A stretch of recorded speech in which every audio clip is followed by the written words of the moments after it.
అందరికీ చాలా చారిత్రాత్మకమైన రోజు ఇది. ఆంధ్రప్రదేశ్ 5 కోట్ల మంది ప్రజలు చాలా చారిత్రాత్మకమైన తీర్పిచ్చిన రోజు ఇది. ఏ మాటకైతే మనం కట్టుబడి ఉన్నామో ఆంధ్రప్రదేశ్ ప్రజలకి జవాబుదారీతనంతో ఉన్న ప్రభుత్వం స్థాపిస్తాం.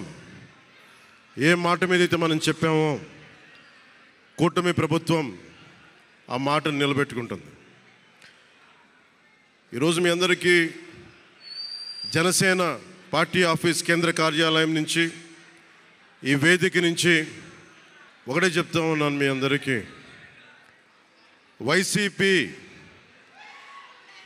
వైఎస్ జగన్ గారు కానీ వారు నాకు వ్యక్తిగతంగా నాకు శత్రువులు కాదు.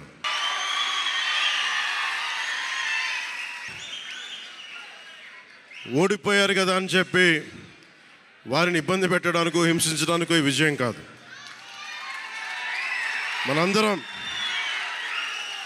మనందరం గుర్తుపెట్టుకోవాల్సింది చాలా ముఖ్యమైనది. వైసీపీ పార్టీని భవిష్యత్తులో ఇబ్బంది పెట్టడానికి విజయం కాదు. 5 కోట్ల మంది ప్రజల పైన వారి భవిష్యత్తు కోసం పునాది వేయడానికి ఉన్న రోజులు ఇవి, అంతేగాని కక్ష సాధింపుల కోసం కాదు. మనందరం ముఖ్యంగా జనసేన పార్టీ నాయకులు కానీ, జనసేన మద్దతుదారులు కానీ, జనసేన వీర మహిళలు కానీ, జనసేన నాయకులు కానీ గుర్తుపెట్టుకోవాల్సింది, ఇది కక్ష సాధింపు సమయాలు కాదు. 5 కోట్ల మంది ప్రజల కోసం పనిచేసే సమయం ఇది. 5 కోట్ల మంది పైచులకు ఆంధ్రప్రదేశ్ విభజన జరిగినప్పటి నుంచి ఈ రోజు దాకా మనం నలుగుతూనే ఉన్నాం. ఆ రోజులు అయిపోయినాయి, ఆ చీకటి రోజులు అయిపోయినాయి. ప్రతి ఒక్కరం బాధ్యతతోటి భవిష్యత్తు తరాల కోసం బాధ్యతని భుజాల మీద వేసుకొని చాలా బాధ్యతాయుతంగా జవాబుదారీతనంతో కూడిన రాజకీయ ప్రభుత్వం, రాజకీయ మనకి ఆలోచన విధానం ఉంటుంది. నేను ఆలోచిస్తూ ఉన్నాను, ఏం మాట్లాడాలి ఈ రోజున అనుకుంటా ఉన్నాను. నా జీవితంలో ఎప్పటిదాకా విజయం తెలియదు నాకు.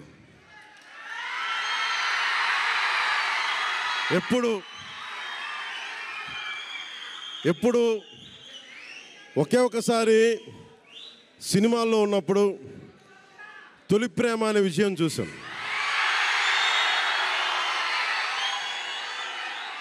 ఆ తర్వాత నాకెవ్వరు నేను విజయం సాధించానని కానీ, డబ్బులు వచ్చినాయని కానీ ఏ ఒక్క సినిమా విజయం చెప్పలే నాకు. నా జీవితం అంతా ఎప్పుడు కూడా దెబ్బలు తింటానో, మాటలు పడతానో, తిట్టించుకుంటానో, నేను ఎంత ఎదిగా నాకే తెలియదు. మీ గుండెల్లో ఈ రోజు నన్ను తీసుకొచ్చి 21కి 21 గెలిచే వరకు నాకే తెలియదు.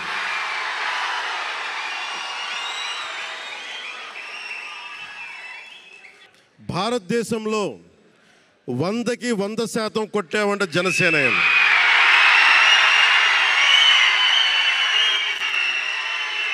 100కి 100.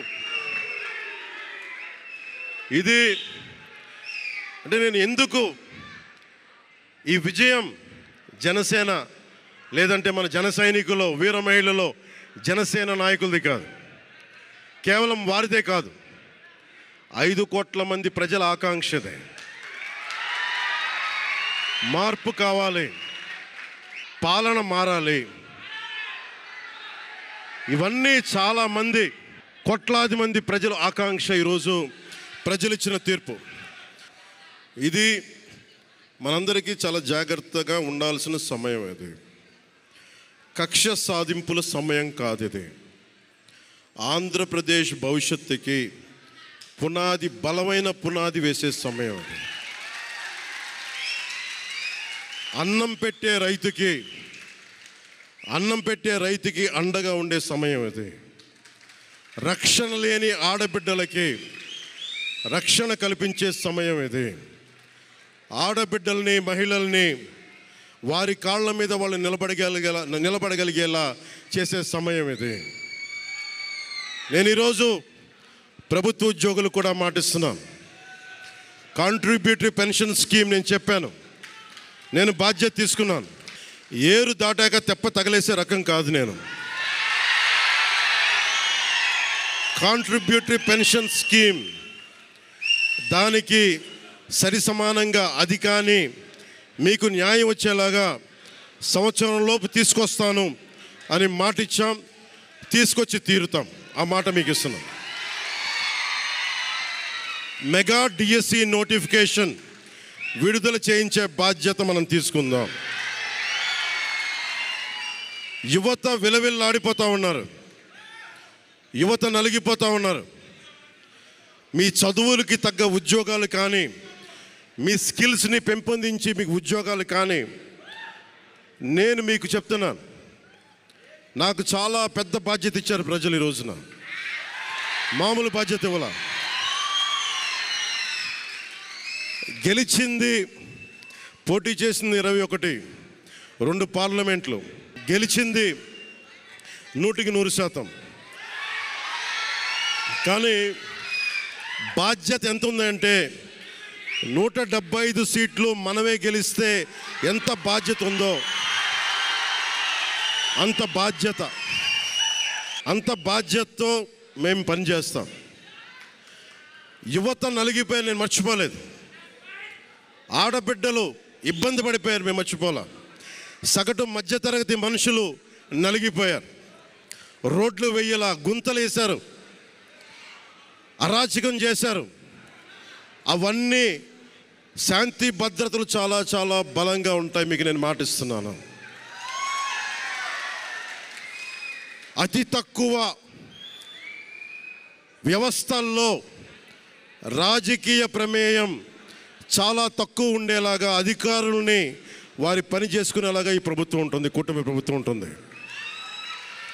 రైతుకి కష్టం వస్తే హక్కును చేర్చుకునే ప్రభుత్వం తప్ప తిరస్కారంగా చిన్న చూపు చేసే ప్రభుత్వం అవ్వదు మనకి ఈ కూటమి ప్రభుత్వం.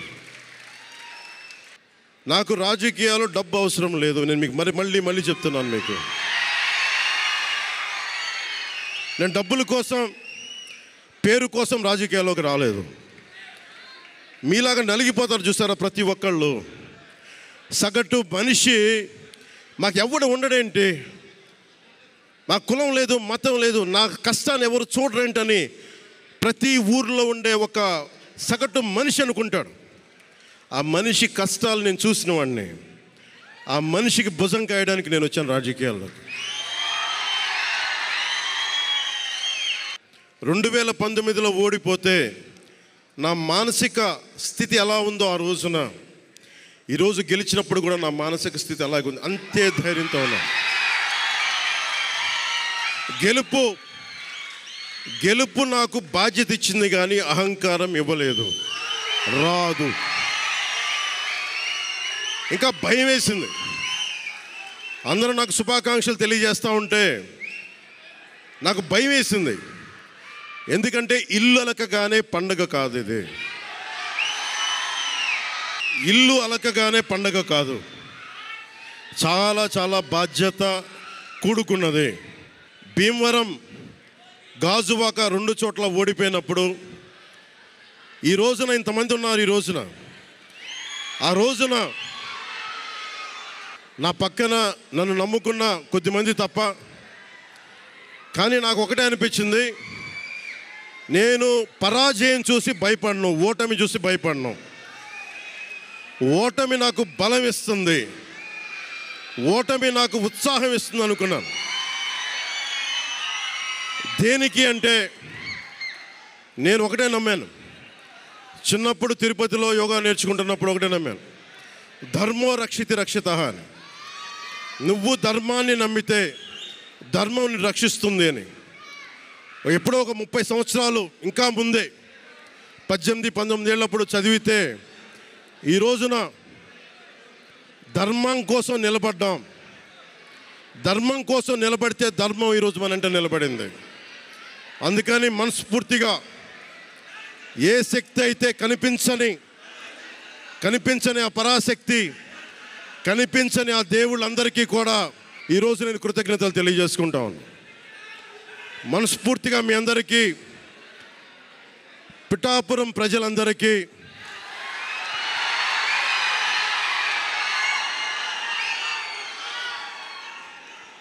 మీరు పిఠాపురం పురజనులకి, పెద్దలకి,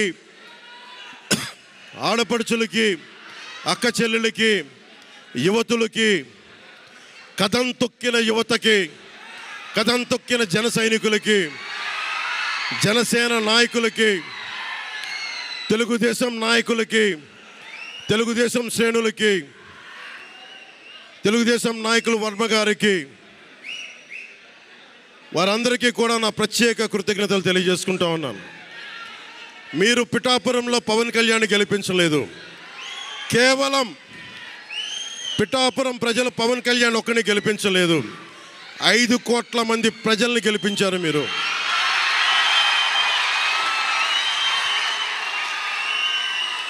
ఓడిపోతే ఇంత బలంగా నిలబడ్డవాడిని. ఇంత గెలిపించి కాదు మీరు ఇచ్చింది, చిన్నపాటి జయం ఇవ్వాల, ఆకాశం అంత విజయం ఇచ్చారు మీరు మాకు, మా కూటమి ప్రభుత్వానికి. ఇది గుండెల్లో పెట్టుకుంటాం, నిలబడతాం, నిర్మాణాత్మకంగా పనిచేస్తాం. మీ కష్టాలలో మీ ఇంట్లో ఒకటిలాగా నేను ఉంటాను, మీ అందరికీ మాటిస్తున్నాను.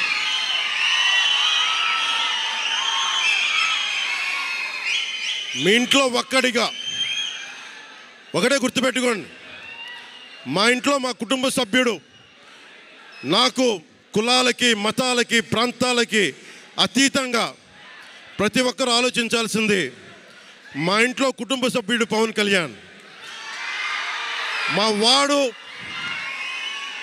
వాడు అసెంబ్లీలో అడుగు పెడుతున్నాడు, మా కష్టాల కోసం మాట్లాడతాడు, మా కష్టాల కోసం నిలబడతాడు.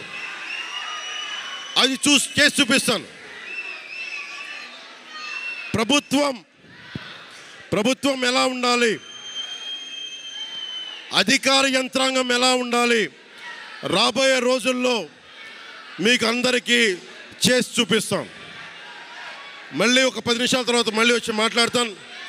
చంద్రబాబు గారు వచ్చారు, వారిని కలిసి మళ్ళీ వచ్చి మేము ఇద్దరం మాట్లాడతాం.